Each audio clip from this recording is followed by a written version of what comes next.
If you want to maximize your fat loss, you have to try to make your diet as enjoyable as possible. Now, this may sound obvious when I say it out loud, but common sense is not common practice. And to be fair, this isn't exactly common knowledge anyways.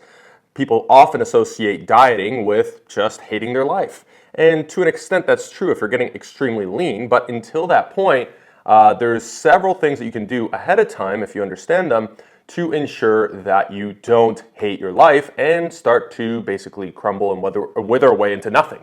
And okay, now, yeah, the number on the scale maybe is going down still, but you're not looking much better. That is probably the worst case scenario. So we're going to talk about diet breaks and refeeds. These are two very common and potentially powerful strategies. I'm going to break down what some of the data we have around this will tell you, and I'm going to give you my practical recommendations based on my own anecdote of people actually implementing this successfully, myself included. So diet breaks and refeeds are what I'm going to discuss and break down, but before I do, you have to understand what is it that causes you to hate your life on a diet in the first place? Well, it's a term known as diet fatigue. At least I thought it was a known term until I started saying it on TikTok and everybody's asking me what diet fatigue is. Though I would think that it's quite obvious just based on the name itself. Essentially, your body is starting to show signs of resistance towards you continuing to push into a deficit. Now, diet fatigue can happen on the flip side to where you're pushing for a bulk for too long, etc. In other words, your body doesn't really like to move away from homeostasis. If it was up to your body, it'd want to keep everything the exact same all the time. But what's the fun in that? So diet fatigue when in a deficit typically comes on when you either go way too aggressively in a short period of time, you do it for way too long, or of course a combination of both would certainly manifest these diet fatigue symptoms quicker. And the question is, what are diet fatigue symptoms? What is diet fatigue? Well, to break it down, it's any of the signs that your body shows you that you should probably look beneath the hood, right? Open up the hood and see what's going on down here when it comes to your fat loss. And these will include things like constant hunger, cravings, which could lead to binges, okay? This is super common one right off the bat. If you are like having binging episodes or are on the cusp of it, well, surprisingly enough, the answer is probably not to just suck it up and keep pushing through it, because then you're just guaranteeing you're going to fall into a binging episode. So constant hunger, you can picture that you just eat a meal, you're still hungry. Trust me, I've been there many times, so I can relate to this. You're constantly thinking about food. You're getting some brain fog now. You can't focus on other tasks throughout the day. Your sleep is probably starting to struggle as well, and your energy levels throughout the day are lower, which means your energy and your performance in the gym will be lower, and that's bad news because that also means that the chances of muscle loss are only increasing. So diet fatigue is something that you want to look out for. Now, keep in mind that there is somewhat of a fine line. If you're experiencing a little bit less fullness than you were otherwise, okay, well, that's kind of part of the territory. That's what you signed up for to some degree. But if this hunger starts to become excessive to where it leaks into those other symptoms that I mentioned, those are some big red flags that, okay, you're probably experiencing diet fatigue. Now, there's several aspects of your day-to-day that will help you prevent diet fatigue. Now, I'm going to make a separate video all about diet fatigue, avoiding it day to day, and how to absolutely maximize and prevent it essentially. So make sure you subscribe so you don't miss that. But in this video, we're going to assume that you have all of the other variables on point, and diet fatigue is simply inevitable because you want to get lean enough to where you actually look impressive, which is relatively lean and difficult for a lot of people, especially if this is your first time going through it. So diet breaks and refeeds are the two viable strategies, or are they? One, I would say, is a lot more viable than another, and I'm going to tell you exactly how I would implement it based on anecdotal experience of myself and several members and clients, etc. So now that we've discussed the diet fatigue, let's break down the diet break first.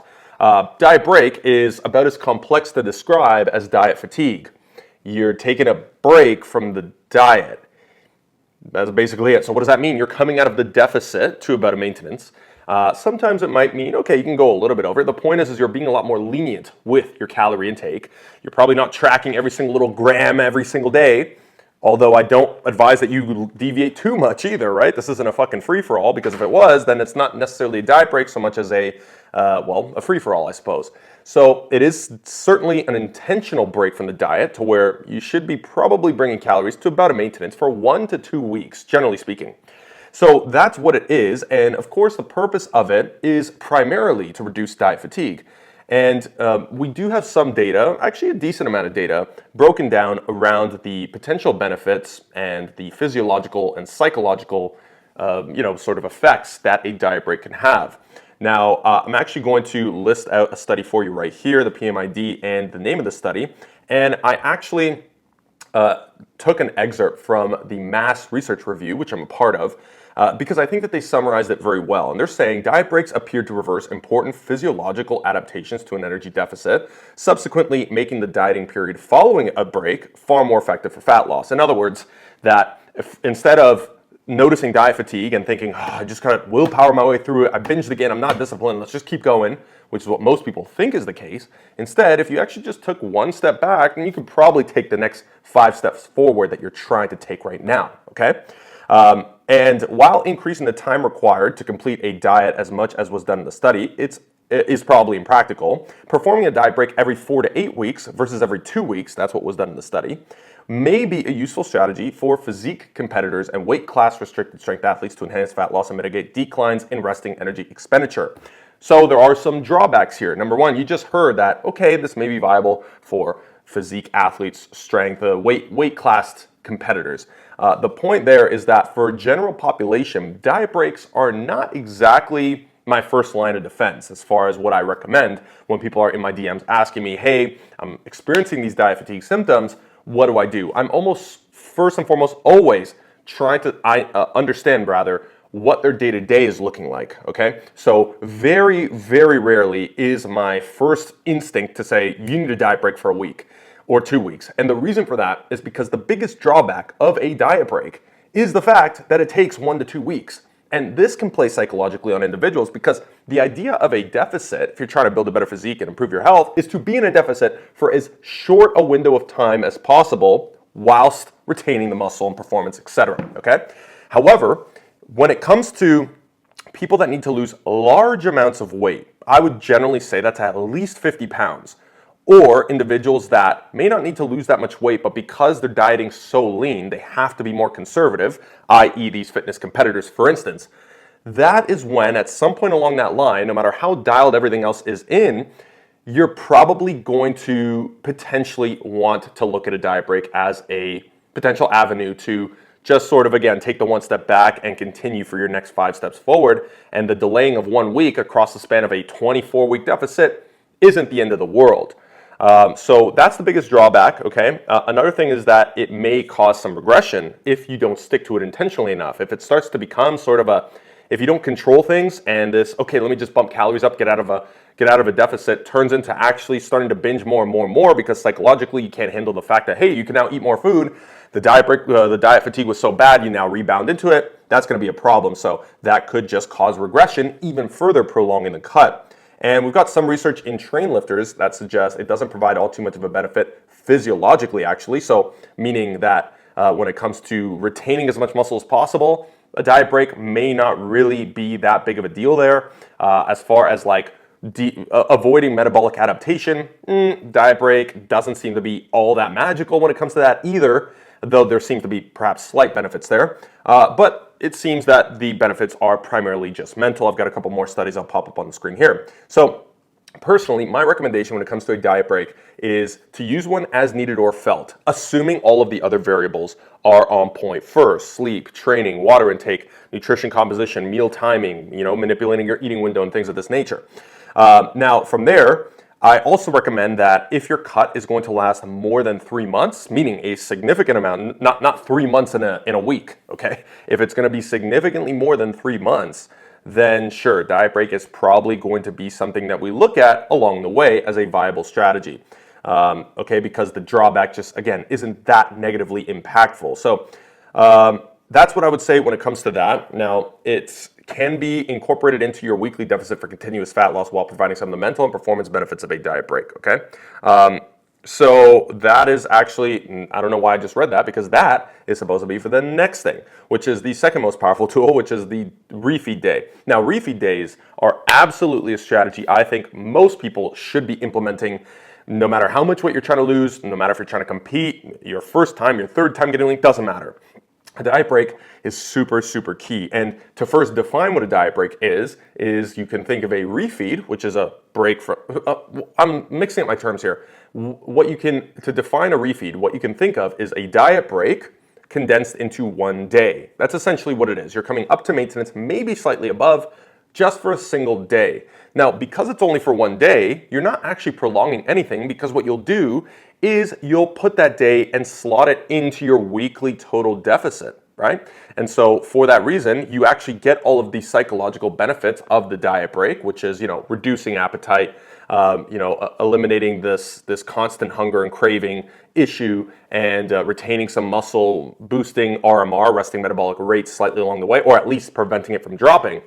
So you're getting all of those benefits, but it doesn't have to delay the course of your cut any longer, because really, if you go to maintenance or slightly above for one day, but you factor that into your total calorie deficit, energy balance, then there's very little or no slowing down that's going to occur. Perhaps slightly, but it's still a much more proactive approach rather than a reactive approach, which is somewhat more of what a diet break is. And I believe that a proactive approach is almost always best when it comes to anything fitness related, and perhaps anything ever. So with that said, a refeed day, it can be incorporated. I'm going to go ahead and go back to what I just said before. It can be incorporated into your weekly deficit for continuous fat loss. Now, the research around this, for example, this study here, overall outcomes were better in the refeed group, which retained significantly more dry fat-free mass and had slightly better maintenance of resting metabolic rate, as I've mentioned already. Superior maintenance of RMR is likely related to retention of fat-free mass. So because you held more muscle, then you're getting the extra, though be it, slight, benefits of a higher resting metabolic rate, which is always good, because that means that throughout the duration of your cut, you can not only avoid diet fatigue, but eat more food, reduce the amount of food you need to cut over time, or reduce the amount of cardio you need to increase. Now, while you technically could implement refeeds more strategically throughout the week as well, for instance, a lot of competitors that I know and follow, they might implement a couple of refeeds throughout the day. For instance, strategically before a leg day, if that's just a muscle group that they need to maintain or focus on, or simply because a leg day is more energy demanding than the other days. So they use the prior day of those leg days, which might happen twice a week, as refeed days. So you can use it strategically. For myself, if I were to do it that way, I'd probably put it before an arm day, because my legs are a strong point. I don't have to worry about those things shrinking. In fact, I almost want them to shrink a little bit. Well, okay, careful what I wish for. But I would put it before an arm day, because my arms always deplete quickly as a result. Genetically, they're just not exactly my strong points, though I am bringing them up, and I will be giving you an update video on that as well. So I personally, if I were to implement it, as you should, implement strategically if you want, but I'm going to give you a better recommendation. If you're going to implement multiple or strategically before certain sessions to retain or focus on certain priorities, then you can go ahead and do that according to your priorities, okay? Or just what makes you feel better. So I personally believe, and it's been my experience for myself, that to simplify things, you want to probably do a refeed once every 1 to 2 weeks. And this refeed, again, is maintenance, but I personally like to go slightly above maintenance. Again, nothing crazy. It's still factored into the total weekly energy balance. And what this does is, by doing it once a week, typically on Sundays, I'm sure everybody can agree that that's a pretty simple way to go about it. It keeps things nice and simple. I don't really have to go about finicking with my calorie intake and cardio accordingly all that much. And I am still retaining the benefits of this refeed day. So every Sunday, I am not only jacking my calories way up, but as a result, eating some of those foods. So I almost treat it as a cheat day, but it's still a lot more intentional than a cheat day. In that day, I'm maybe using a pizza to get it all in, right? I might just hold my food lower for the large majority of the day, and then I just have one massive meal of whatever food I want at 3 p.m., let's say, and that just holds me over for the majority of the day. And I'm not too concerned about macros on these days. However, obviously, the leaner you get, the less margin of error, the less wiggle room, if you will, that you have to be sloppier on the macros. However, so what I recommend is implementing once every 1 to 2 weeks, okay? I wouldn't say more than 2 weeks. Again, you want to be proactive in reducing diet fatigue symptoms. That some people get ahead of themselves and they just know, I'm going to stay in a hardcore deficit. I want to get this over with as quickly as possible. But diet fatigue can creep up very rapidly before you even know it. So once again, probably not the best approach to just go all out aggressive if you're trying to get very lean and retain as much muscle and performance as possible. But the simplicity of once every 1 to 2 weeks, and essentially once a week on the same day, no matter what the day is before, during, or after, just makes things nice and simple, which allows for probably the most important principle, adherence. You're more likely to stick to it, and you can look forward to this each week, which again starts to bring that enjoyability factor to the diet itself. And that is how, and I've documented myself doing these refeeds across the previous years, that's how I and so many others are able to eat the foods you love while still getting as diced as you want, essentially, because there's at least one day throughout the week that your calories are high enough because you're doing tons of cardio, you've built a lot of muscle, etc. So this diet fatigue or the diet break is also reducing the metabolic adaptation, at least slightly. And so because of this, we can maintain relatively high metabolic rates no matter how lean we get, and still make room in those macros intentionally to satisfy any cravings or sweet tooths by sweet tooth by implementing this refeed, okay?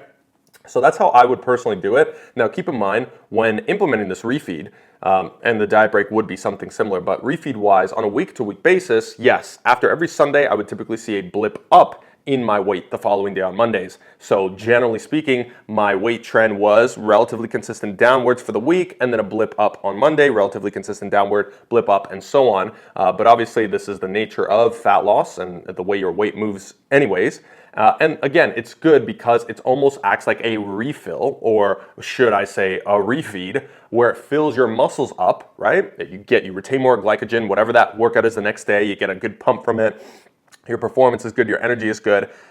Essentially, again, helping you sustain more muscle, and the enjoyability factor just tenfolds. Now, in the past, when I did my diets without a refeed or without being proactive with it, yes, I suffered a lot more, and I did seemingly lose a lot more size and experience more metabolic adaptation. So despite what some of the science may or may not say, because even still on the refeed, the science is not over here like, yes, for sure. Then again, all science is limited to a large degree, but the science isn't over here being like, oh, refeed is a must for these factors. At the end of the day, some people can get away with not really doing refeeds. Some people prefer not doing refeeds. Some people prefer having them more frequently. Of course, as always, you have to figure out what works best for you. But I would suggest that a refeed is definitely a very viable and usually a recommendation that I make to individuals that are trying to get quite lean. In other words, lean enough to where their physique is looking seriously impressive, because that's usually achieved via a certain amount of leanness anyways,